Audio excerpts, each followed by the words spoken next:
Oi, boa tarde, tudo bem? Hoje eu vou começar mais uma live. O tema é sobre o Baby Led Weaning. Então, fiz uma live na sexta-feira da semana passada sobre introdução de alimentos. Foi bem bacana. Deixei gravado no YouTube do Maternidade Sem Neuro, então tá disponível caso você não tenha assistido. Tá lá para todo mundo conseguir acessar. E a sensação que deu, não sei para vocês, mas para mim, é de que tinham oportunidade de continuar conversando por muito mais tempo. E aí eu fiquei pensando nisso no fim de semana e tive a ideia, né, de aproveitar de falar de Baby Led Weaning, que é, na verdade, um tema que eu trabalho muito, muito mesmo, nos consultórios, nos cursos, tanto para as famílias como para os profissionais da saúde, estudantes.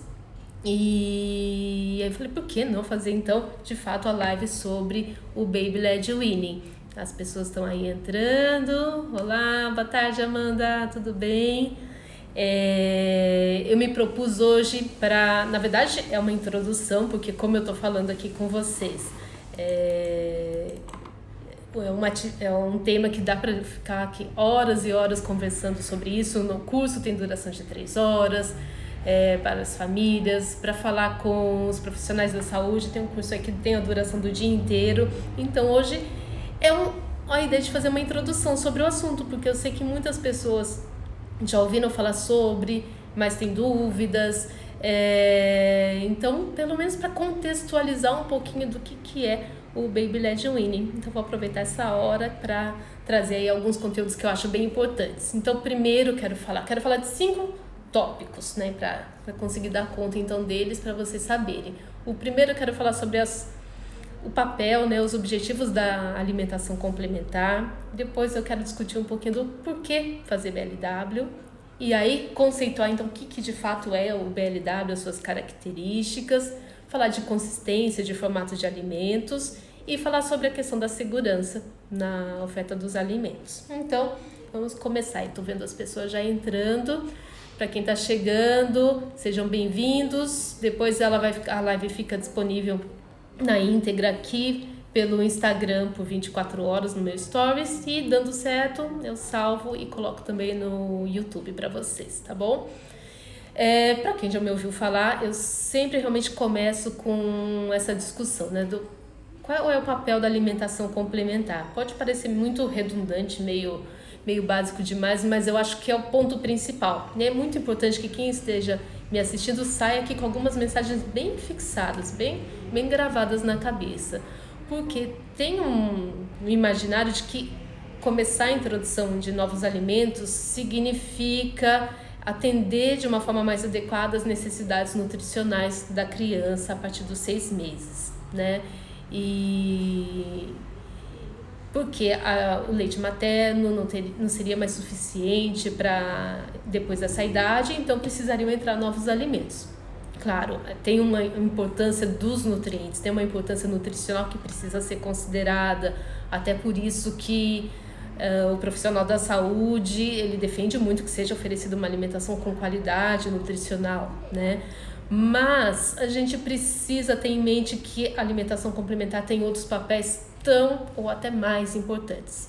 Um deles que eu defendo é que é o momento para a criança aprender a comer, né? Então, até os 6 meses de idade, quando ela está em contato só com leite, é o momento que ela precisa fazer determinados movimentos de língua para conseguir deglutir esse leite.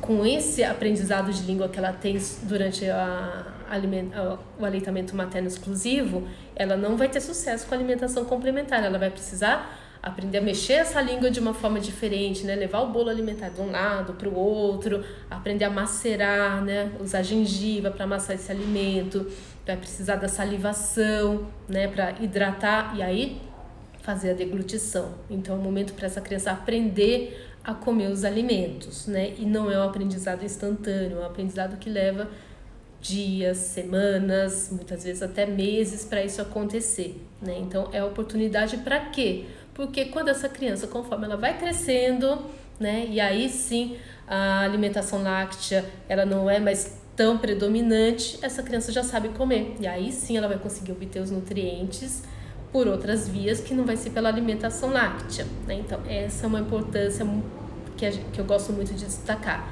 E o segundo papel é, além da criança aprender a comer, ela aprender a gostar de comer, né? Então, para que ela tenha prazer de vir à mesa, né? Que ela comece a ver aquele movimento de panela, de prato sendo colocado e que ela se anime, que ela deseja estar no momento da refeição, né? Então, que ela tenha um vínculo afetivo com o alimento, né? Que seja algo positivo, porque de nada adianta a gente conseguir prover uma alimentação de qualidade, nutricionalmente adequada, a criança até saber comer, mas ela querer fugir daquele cenário, porque não é algo atraente, algo que traz desconforto para ela, que não traz sensações boas, né? Porque é o momento que a gente está começando a formar os nossos hábitos alimentares, então é quando essa criança vai aprendendo sobre comida, sabores, características e vai criando as suas preferências, né? Vai criando esse repertório alimentar e é o momento que a gente começa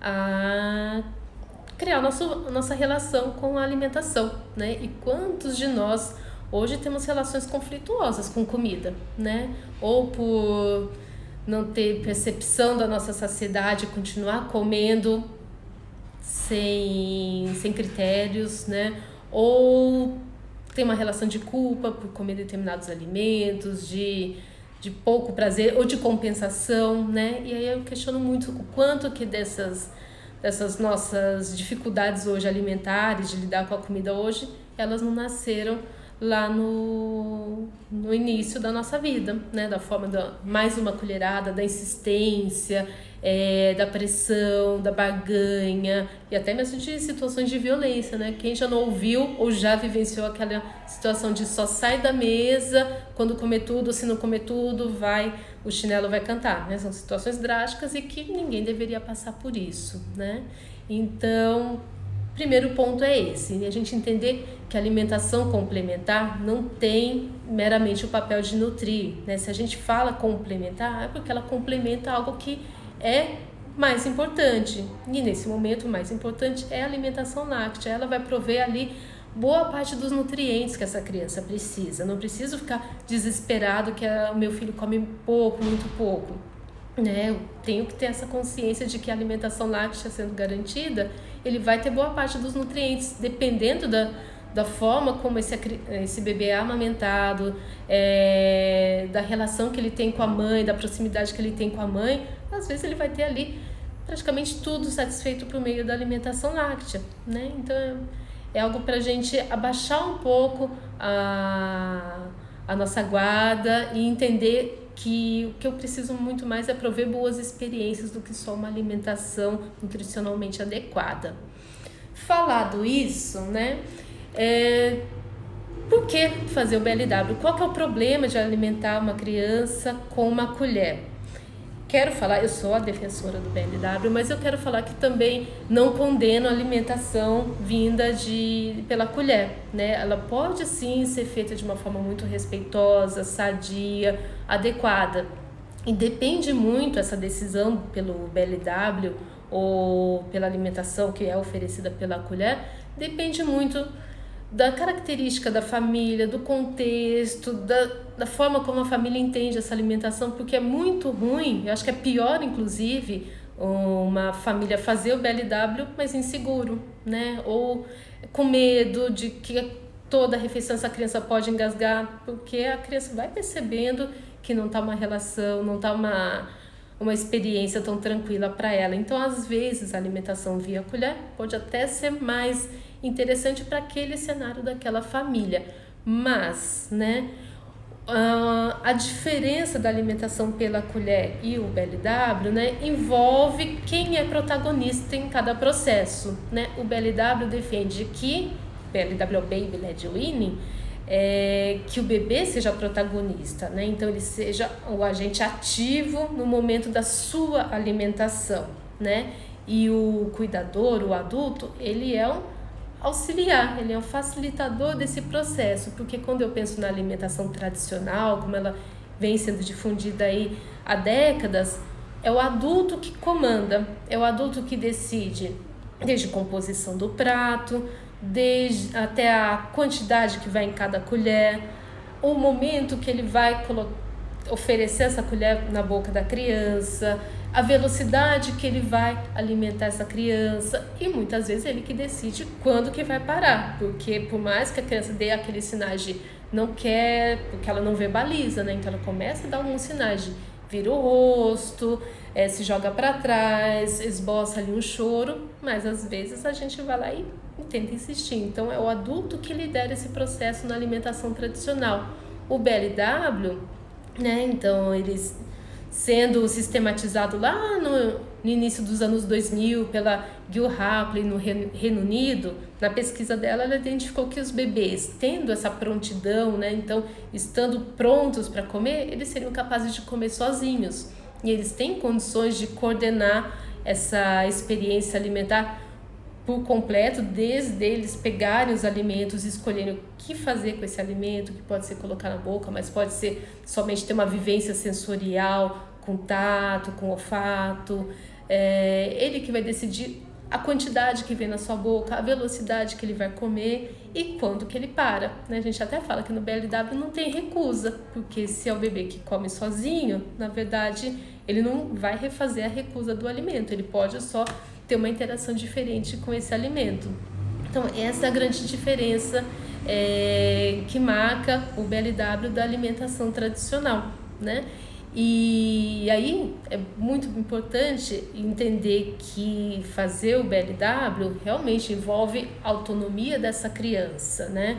E pensar que se é uma criança que está num contexto ideal, então que foi amamentada exclusivamente nesses primeiros 6 meses, em livre demanda, como que é essa criança, né? É uma criança que ela lidera a sua alimentação nesses primeiros meses de vida, né?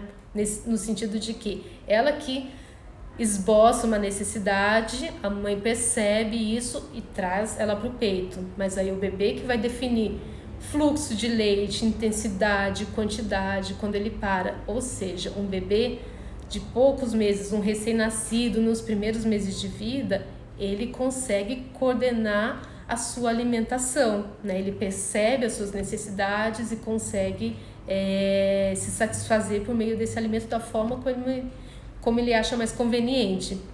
E pela abordagem tradicional, quando esse bebê faz 6 meses, a gente limita essa autonomia, o adulto assume a frente disso. O BLW propõe exatamente o contrário, que dado que ele tem essa autonomia nos primeiros 6 meses, por que não continuar com ela, né? Por que não considerar valorizando essa demanda, essa percepção que ele tem de fome, da saciedade e, além de tudo, né, considerar que é um bebê que já é muito mais atento ao ambiente, é um bebê curioso, né, que fica observando tudo que acontece, é explorador.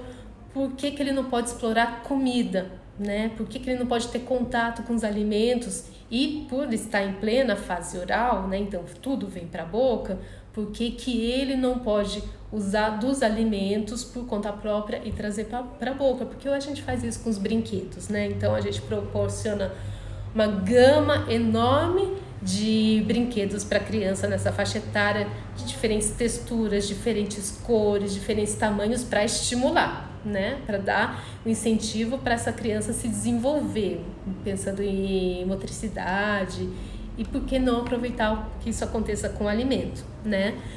E o BLW, acho que agora fica mais fácil até de explicar o que é fazer o Baby Led Weaning. É um termo em inglês, que uma tradução ao pé da letra seria o desmame guiado pelo bebê. Eu não sou contra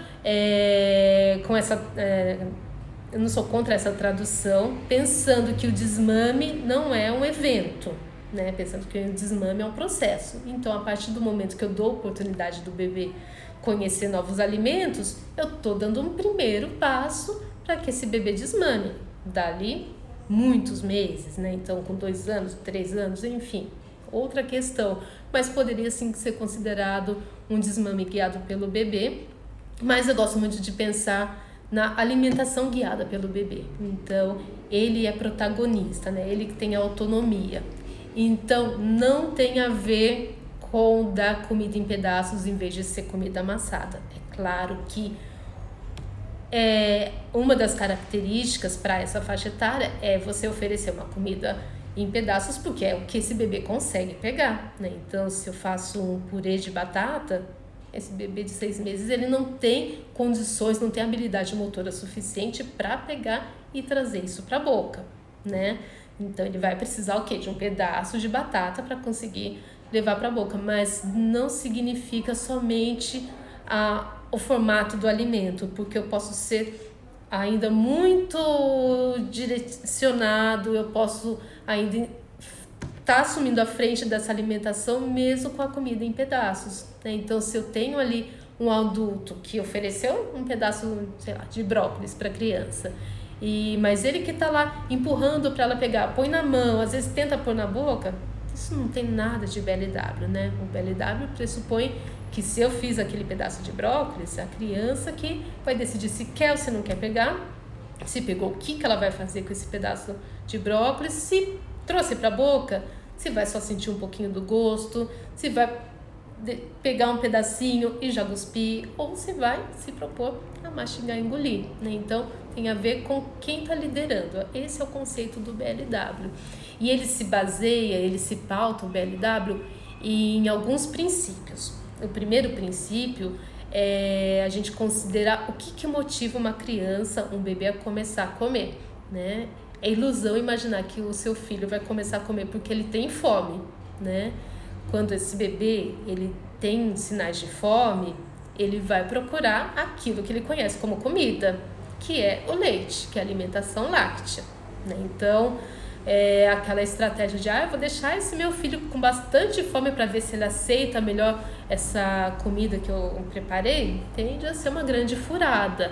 Ele vai começar a se interessar pelos alimentos, a querer interagir com os alimentos, por quê?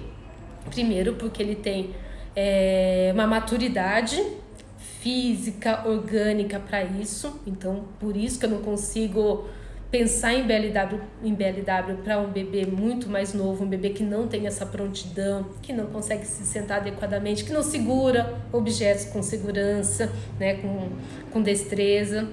Então, eu tenho essa prontidão física, mas eu tenho um bebê o quê? Curioso. Um bebê que a gente fala, esses bebês nessa idade, eles são pequenos cientistas, né? Porque eles querem investigar e eles fazem, às vezes, a exaustão, alguns movimentos, algumas interações para sentir esse mundo, né? Porque é tudo muito novidade para eles, né? Então, quando ele se depara ali com algo colorido, um pedaço de cenoura, um pedaço de brócolis, ele vai pegar aquele pedaço de comida porque ele é curioso, né? E ele vai perceber que sensação que esse pedaço de comida produz na minha mão. Ela é úmida, ela é mais sequinha, ela é tão macia que se desmancha totalmente quando eu aperto, ou não, ela é mais firme, tá geladinho, tá mais quente. Então ele vai ter essa vivência das sensações, e isso desperta muito o interesse da criança, né? Então essa curiosidade do descobrir, né? E por ele ser um bebê dessa faixa etária, ele tem aí a boca como local prioritário de conhecer o mundo, né? Então tudo que uma criança nessa idade pega, vem para a boca, né? O brinquedo, ou algum objeto que a gente deixa pela casa, telefone celular nosso, chave, chaveiro, tudo vai para a boca. Então, se ele conhece o mundo pela boca, quando ele está ali com um pedaço de brócolis, a grande chance de vir com esse pedaço para a boca dele é muito grande. Só que a diferença de quando ele traz esse pedaço de brócolis, ele vai perceber que, nossa, esse brinquedo, ele tem sabor. O bebê nessa idade, além de trazer para a boca, ele fica cutucando, né? Ele fica ali friccionando esse alimento contra a gengiva, né? E aí esse pedaço de brócolis, ele vai se desmanchando, vai se desprendendo pedacinhos, e aí vai proporcionando os desafios para essa criança de como que eu lido com esse pedacinho, né? O que eu preciso fazer para esse pedaço se movimentar na minha boca, né? Como que eu consigo fazer esse pedaço ser deglutido? Então, primeiro ponto com relação ao BLW é a gente entender a motivação que leva essa criança a se alimentar, que é muito mais a curiosidade, a exploração, do que a fome.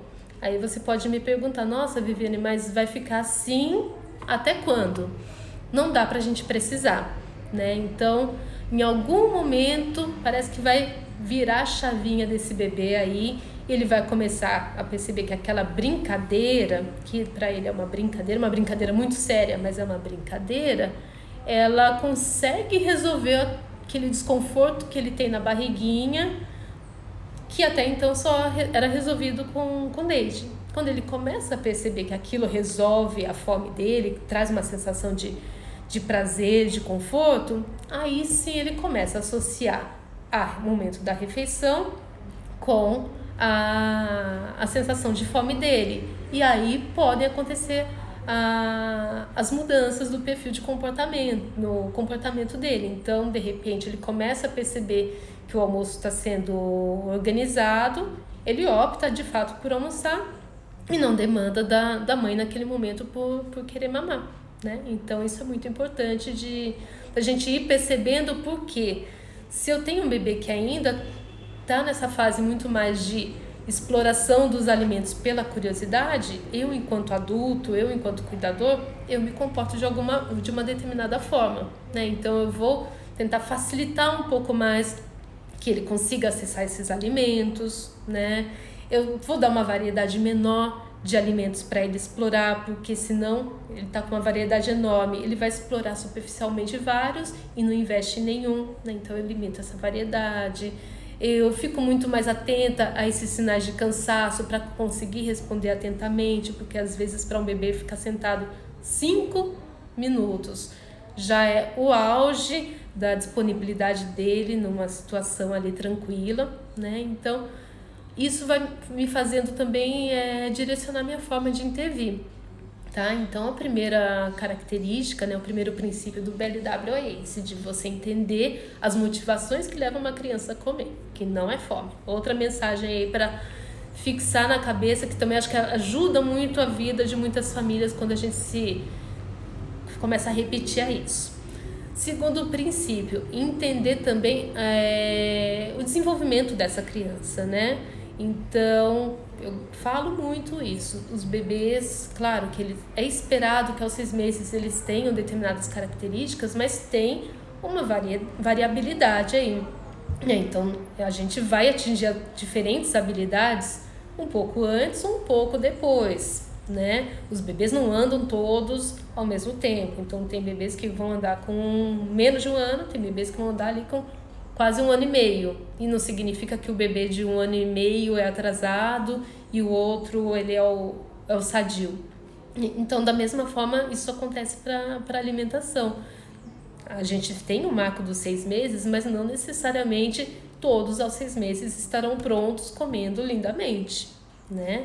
E então eu preciso avaliar bem essa criança, né? Se ela tem 6 meses, mas ela tá toda molinha, ela mal consegue se sustentar, às vezes precisa de encosto, precisa de almofada, porque senão ela tomba, né? Será que essa criança de fato tem uma prontidão para comer, né? E se eu falo dela comer sozinha, eu preciso dessa prontidão garantida, né? Porque senão eu exponho essa criança numa situação de risco para ela, né? Então eu preciso de fato que ela tenha essa prontidão.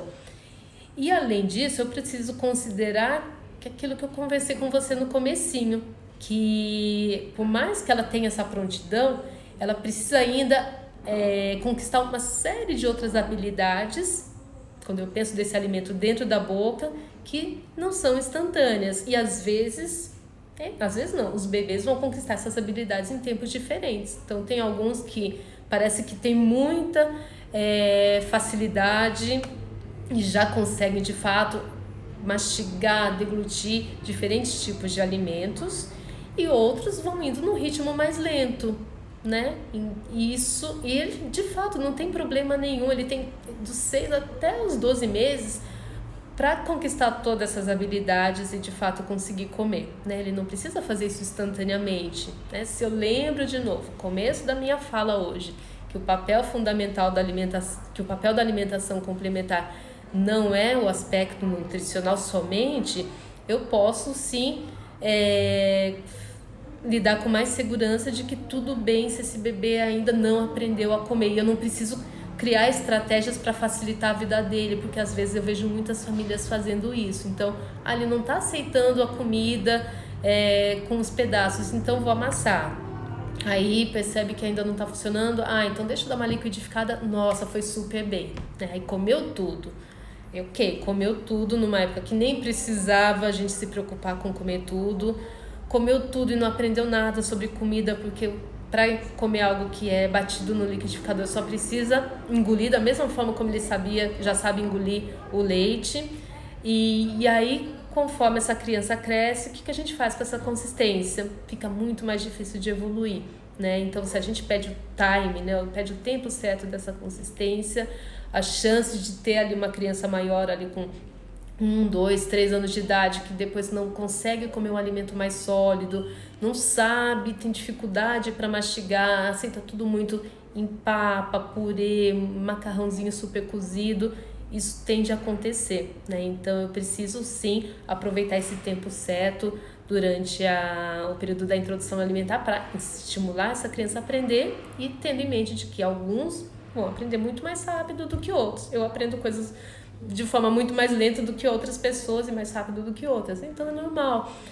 Como que eu sei se tá tudo bem, né? Porque fica muito lindo, fala, não, cada criança é uma criança, né? Tem que respeitar a individualidade, mas será que não tem um limite ali para pensar, né, isso faz parte da normalidade, ou não, isso é um sinal de alerta para, de repente, eu buscar uma ajuda, né, buscar uma avaliação mais cuidadosa? Tem alguns parâmetros, sim. Um que eu tenho falado muito nesses últimos tempos é assim, compare o seu filho com ele mesmo, né? Então, não compara ele com o irmão mais velho, isso é um perigo, isso é um problema. Sempre quem tem 2 filhos, o mais novo é comparado. E se o mais velho foi tudo bem, o mais novo fica ali sempre em prejuízo, né? Então, não compare com o irmão mais velho, não compare com o primo, com o vizinho, compare ele com ele mesmo. Então, hoje meu filho com 7 meses, comparado com ele há 2, 3 semanas atrás, teve mudanças,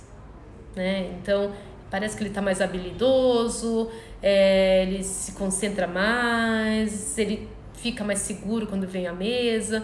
Isso é um termômetro para conseguir identificar se porventura existe alguma dificuldade, porque às vezes com 6 meses, ele realmente estranha muito os alimentos, faz vários gags, né? Então gospe de diversos alimentos. Com 7 meses, nossa, Viviane, não observei diferença nenhuma. Continua muito parecido, ainda sem querer vir para a mesa, com desconforto.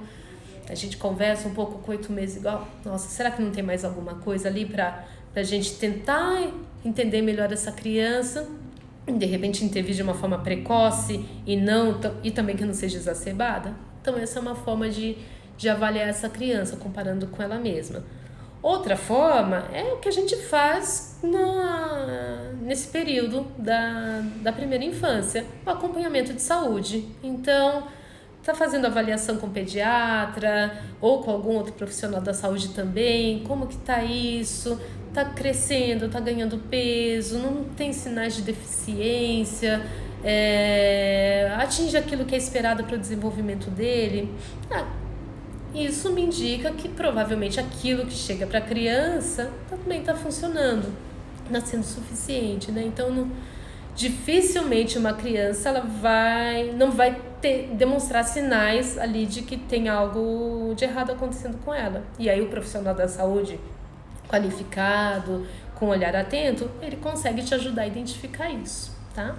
Então, eu falei do segundo princípio do BLW, que é o de você considerar o desenvolvimento do bebê para que essa alimentação seja oferecida. Terceiro princípio, que tem a ver com a amamentação. A amamentação continua sendo a base da alimentação, né? Então, não preciso eu, enquanto mãe, começar a regular os horários de mamadas, não preciso ter medo de oferecer o peito um pouco antes, um pouco depois, ou durante. Ontem na live com a Fabiola Kassab, ela falou muito, No comecinho eu oferecia comida e amamentava ao mesmo tempo. Não tem problema nenhum, né? Se para você tá confortável, se para você isso daí tá tranquilo, porque eu mantendo o aleitamento materno, eu tô dando uma mensagem muito importante para esse meu filho, que é de você continua tendo aquilo que é sua segurança, aquilo que você reconhece como comida. E olha, você pode explorar mais essas possibilidades também. Você não está perdendo isso para ir receber outra coisa, né? Então, eu estou dando segurança para essa criança. Se eu sustento essa amamentação durante o período da alimentação complementar, eu estou deixando essa criança mais segura, inclusive, para explorar os alimentos, né? E aí sim ela fazer essa transição do alimentação láctea para alimentação sólida, né? Não preciso ser imposto. O leite materno não interfere na absorção dos nutrientes, pelo contrário, né? Ele tem uma digestão e uma absorção muito rápida, então aquilo que o bebê tomou rapidamente já é digerido, então não vai ficar lá ocupando espaço no estômago do bebê por muito tempo. Então eu posso realmente relaxar e lembrando que aí sim eu consigo atender nutricionalmente as demandas dessa criança, tá? E o último princípio tem a ver com a família, né? Tem um nome que eu gosto muito de falar, que é a comensalidade, né? Que é como que a gente come. E esse quarto princípio tem a ver com isso, que é o compartilhamento de refeições, né? Então, fazer com que essa criança que começa a comer os novos alimentos, que ela seja integrada à rotina alimentar da família. Por quê? Porque a gente tem muitos trabalhos que já mostram que quando essa criança está envolvida nesse contexto familiar e é um contexto positivo de alimentação, ela se beneficia muito, né? Então, você ajuda a formação dos hábitos alimentares mais adequados, você ajuda nesse aprendizado sobre como que se come, sobre o que é comer, porque ela vai percebendo como que o movimento que esse pai faz de boca, e ela vai, pela imitação, ela vai tentando reproduzir isso. Ela vai aprendendo sobre a dinâmica do momento da refeição, então essa questão de sociabilidade, né? Então o que se faz quando a gente está na mesa, né? Então aos poucos vai aprendendo sobre a família que usa os talheres, né? Então o compartilhar a comida é algo muito gostoso, né? Muito gostoso quando essa criança pode ir lá meter a mão no prato da mamãe ou do papai e pegar um pedaço de comida e comer, sem a gente ficar, meu Deus, ela não pode comer isso, ela precisa ter uma comida especial.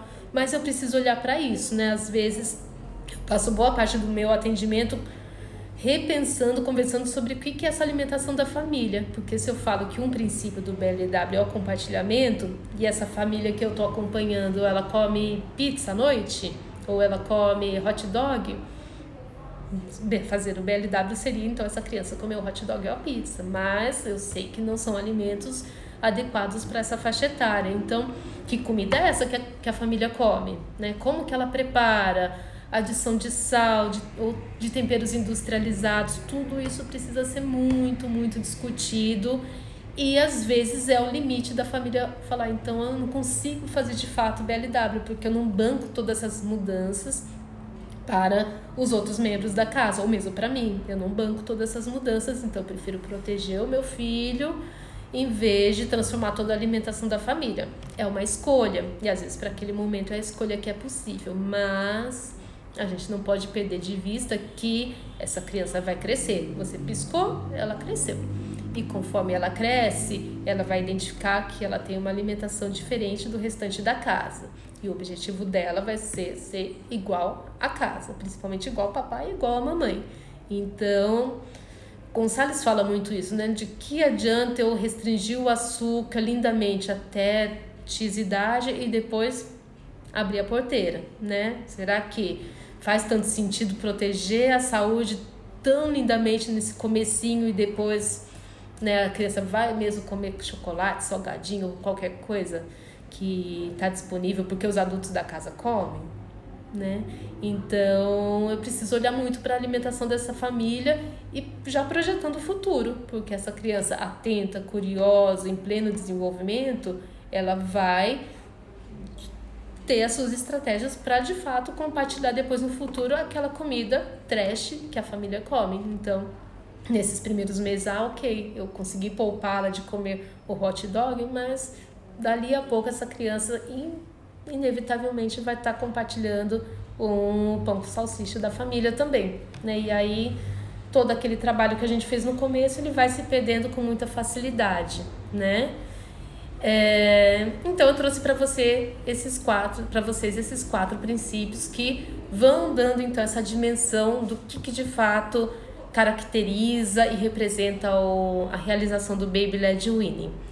Agora eu quero falar que eu acho que é o ponto que as famílias mais gostam de ouvir quando elas vão nos cursos ou vêm nas consultas, que é como que eu corto a comida, né? Como que eu ofereço essa comida. E eu tenho um vídeo também no YouTube que mostra um pouco das diferentes possibilidades de formatos. Mas primeiro eu quero falar da consistência, né? Inclusive na live que eu fiz na sexta-feira passada, teve uma mãe, eu nem sei se ela tá aqui, que perguntou, nossa, mas como que vai comer sem dente, né? E é isso mesmo, um bebê provavelmente vai começar a comer sem dente nenhum, e se tiver dente, os primeiros dentes que vão nascer vão ser os dentes frontais, né? Vão ser dentes que têm a finalidade de corte, né? De rasgar os alimentos, e então que eles não servem para amassar. Então essa criança vai continuar comendo com gengiva. E tudo bem. Primeiro, não tem problema nenhum, porque a gengiva não é mole, né? O dente está lá embaixo. Então, ele faz esse papel já para conseguir amassar os alimentos. Eu preciso ter, então, um alimento na consistência que essa gengiva dê conta de macerar, né? Eu sempre oriento fazer aquele teste. Então, tá cozinhando um alimento e tem dúvida se ele já está macio o suficiente, aperta com a ponta dos seus dedos. Se você conseguiu amassar esse pedaço de cenoura com as pontas dos seus dedos, provavelmente o seu bebê vai conseguir amassar com gengiva também, porque ele tem muita força na boca, né? Se você ainda não consegue fazer isso, ou mesmo com uma fruta crua, estou em dúvida se essa pera tem uma consistência adequada, porque pera, por exemplo, tem diferentes consistências. Faz esse teste e aí assim você tem mais segurança para oferecer o alimento na consistência adequada para ele. Por outro lado, né, a gente se preocupa muito para o alimento estar macio o suficiente, mas se eu cozinho demais, se é macio exageradamente, a criança que tem força na boca tem força na mão também, muita força. Até para compensar essa pouca habilidade de segurar um objeto, ela usa muita força. Então se eu cozinho demais, o alimento se desmancha, se desfaz. E aí aquela exploração que ela teria com a comida vai ficar mais difícil, né? Porque aí ela não vai conseguir pegar os pedacinhos menores e aí ela tende a não conseguir trazer esse alimento para a boca. Então tem que modular. Tem que ser uma consistência macia o suficiente para comer sem dentes, mas não pode ser muito mole, porque senão vai se desfazer nas mãos dessa criança. E aí vem o pensar sobre o formato, né? Por que vem o formato dos bastõezinhos, dos palitinhos? Por quê? Porque essa criança, nessa faixa etária, ela pega com mãozinha cheia, né? Ela não consegue fazer uma pega com pontas de dedos, então ela pega com a mão inteira e fecha, né? Ela prende o alimento ali na mão. Então eu preciso ter um alimento que caiba na mão dessa criança e que sobre ou nas laterais, sobre nas extremidades. Daí que vem então a ideia dos cortes de palitinhos, dos cortes de rodelas, mas que não necessariamente precisa ser somente dessa forma, né? Então se eu tenho um pedaço de alimento qualquer, eu tenho um triângulo de melancia, a criança consegue pegar? Não tem problema nenhum, né? E as crianças, elas se diferem muito nisso, então tem algumas que elas vão se esforçando e vão buscando estratégias para pegar pedaços de alimentos de diferentes formas, da mesma forma como ela pega brinquedos de diferentes características também, né? Então o recomendado é que seja um formato num tamanho que caiba na sua mão e que ainda sobre para esse começo, né? Conforme esse bebê vai conquistando a habilidade, vai ficando mais engajado, a gente vai liberando os desafios para ele, né? Então aí fica com os grãozinhos de arroz mais soltos, os grãozinhos de feijão, porque ele vai se esforçando para fazer a pinça, né? Pegar com as pontinhas dos dedos. Então, aos poucos, a gente vai deixando esses desafios para ele aprender a pegar esses diferentes alimentos. Estou vendo uma pergunta aqui da Cíntia, mas e se o bebê leva o alimento direto para a boca, engolir e não amassar na gengiva? Eu vou falar isso, Cíntia, no próximo item, tá? Eu só quero fechar aqui no formato no tópico da consistência dos formatos dos alimentos, tá? Mas eu vou falar sobre isso na parte da segurança, para finalizar.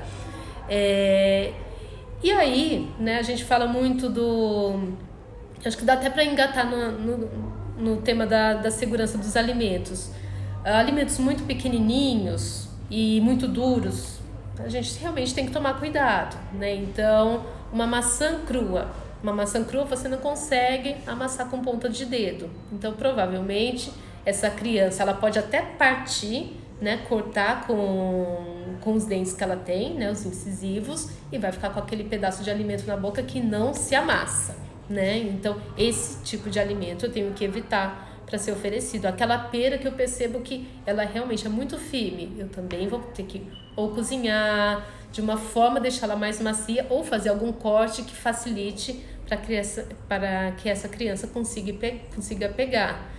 Os pequenininhos, tipo amendoim, castanhas, nozes, que são alimentos que podem estar na alimentação complementar, mas não no formato integral, né? Então ele não pode estar inteiro para essa criança, porque, de novo, pequenininho, não se quebra, vai ficar ali na boca da criança e corre um risco maior de engasgo, né? Os alimentos arredondados e também pequenos, como tomate cereja, uva, ovinhos de codorna, esses alimentos que são muito lisos, então que tem uma facilidade de deslizar, eles também precisam ser cortados no sentido do comprimento, ou na metade, ou às vezes até em 4 pedaços, para aí sim a criança conseguir comer.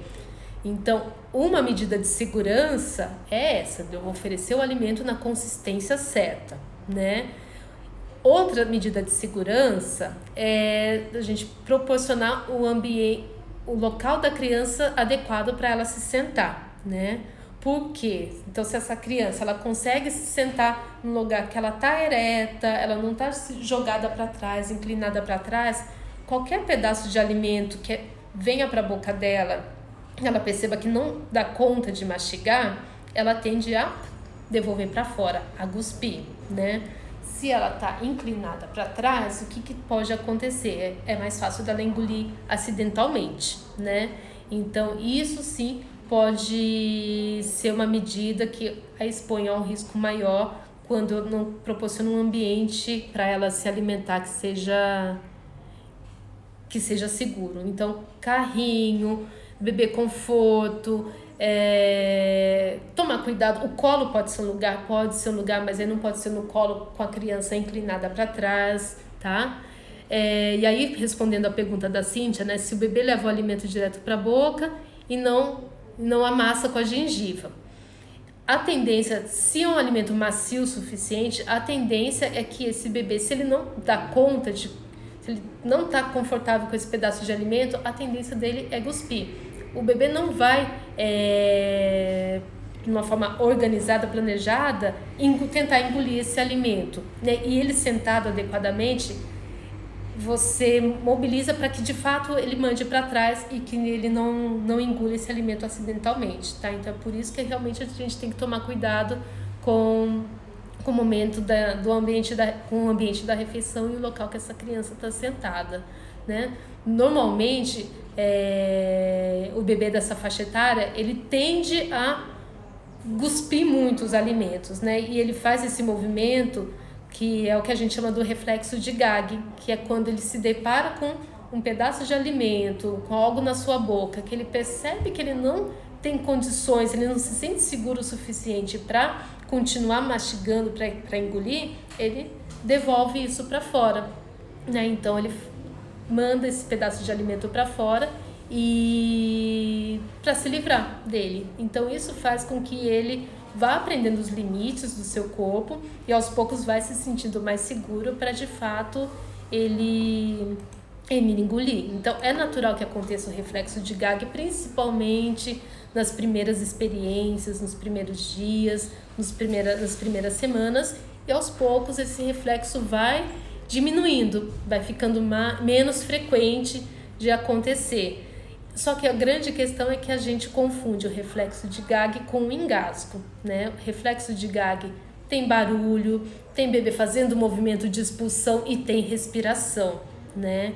E aí tudo bem, quando eu tô vendo essas características acontecendo, eu posso ficar tranquila, ou pelo menos fazendo aquela cara de paisagem, mesmo que eu esteja insegura por dentro, para deixar o bebê conduzir a sua alimentação. O que eu tenho que prevenir realmente é o risco do engasgo, que geralmente é silencioso e não tem a respiração. Não, porque o engasgo é quando esse bebê, de fato, aquele pedaço de alimento que estava na boca, ele entrou e formou um bloqueio parcial ou total das vias aéreas dele, né? Então ele tenta respirar e não consegue, né? Ele não consegue fazer esse movimento de tosse, né? Porque tá bloqueado.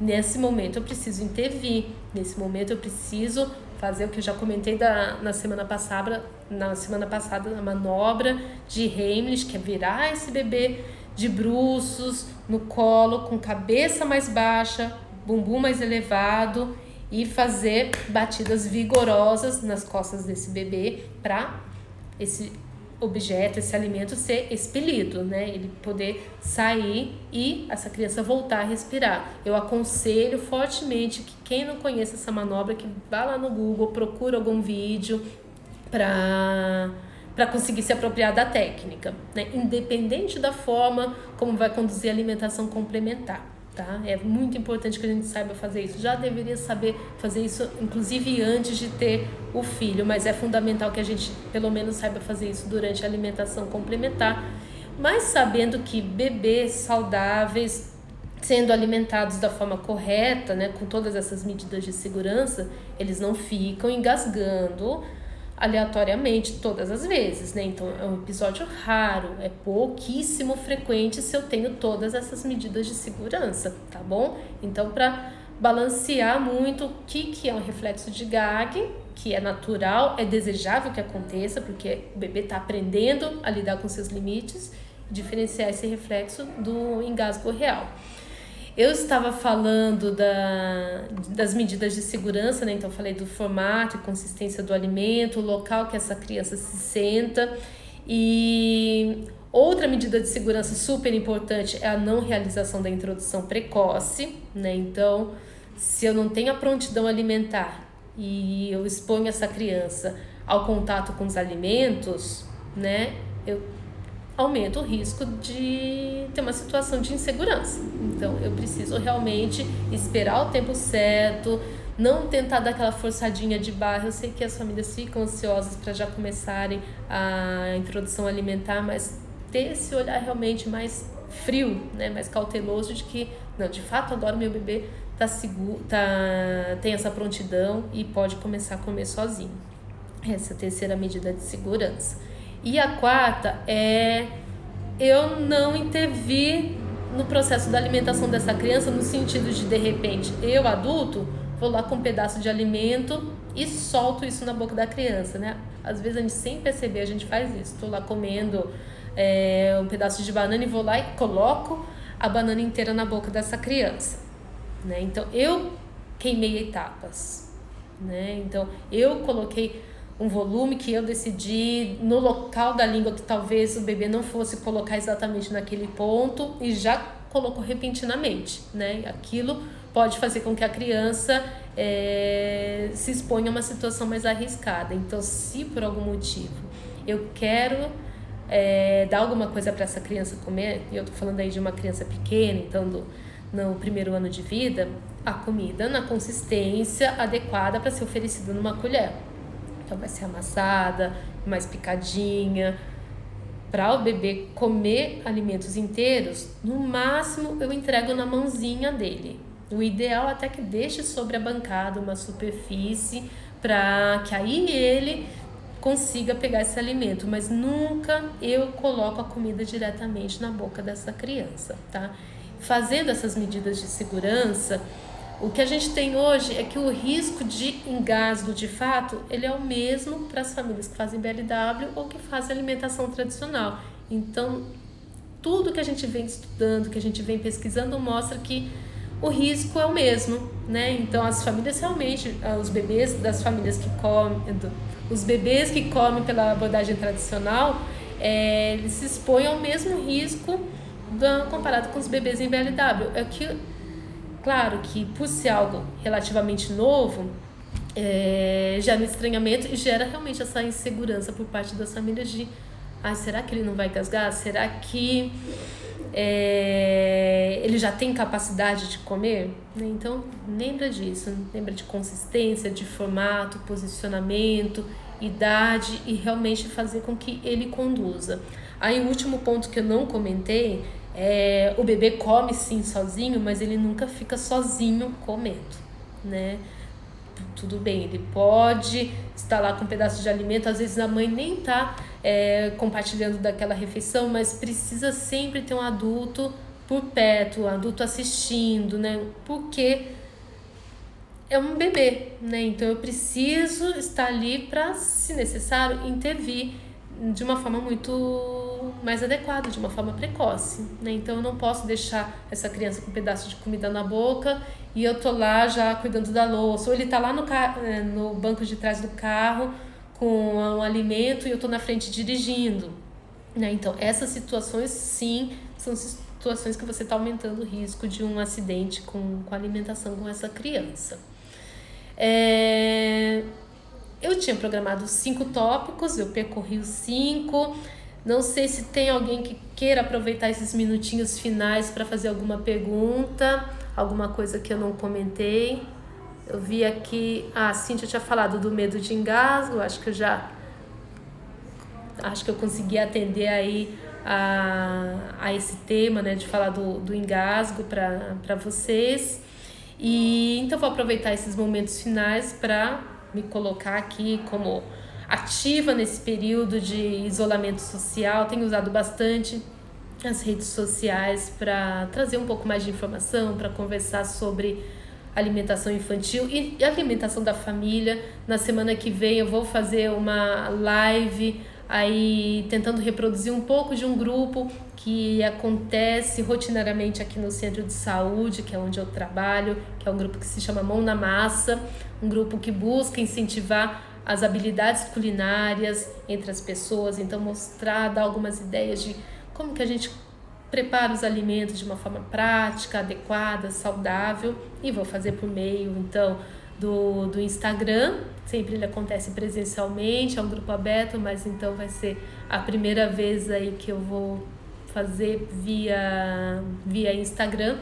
Então chama aí para quem tiver interesse que possa me acompanhar na semana que vem nessa live, e tendo sugestões de temas, tem dúvidas, manda uma mensagem para mim, fala, olha, faz uma live sobre tal assunto, acho que pode ser interessante, isso é super bem-vindo. E também agora tenho feito todos os atendimentos, as atividades no formato virtual. Então, se você tiver alguma necessidade que queira discutir melhor com o nutricionista, me procura, me manda uma mensagem pelo WhatsApp, o meu número fica registrado aqui no meu Instagram e a gente conversa, a gente pode destrinchar melhor as suas dúvidas, posso ouvir melhor sobre as características da alimentação do seu bebê, da sua criança, da família, e aí conseguir trabalhar algumas possibilidades que geralmente são, às vezes, aquelas ideias que talvez estavam ali na frente do seu nariz e que fica difícil de ver quando a gente está no meio do problema. A Flávia, eu te vi ontem, né, na live com a Fabi. Precisa colocar variedade no prato ou pode ir oferecendo os pedaços aos poucos? O omelete pode ser oferecido para o bebê de 6 meses? A variedade, não sei se você chegou, Flávia, no comecinho, quando eu falei do momento que o bebê começa a entender que a comida mata a fome, né?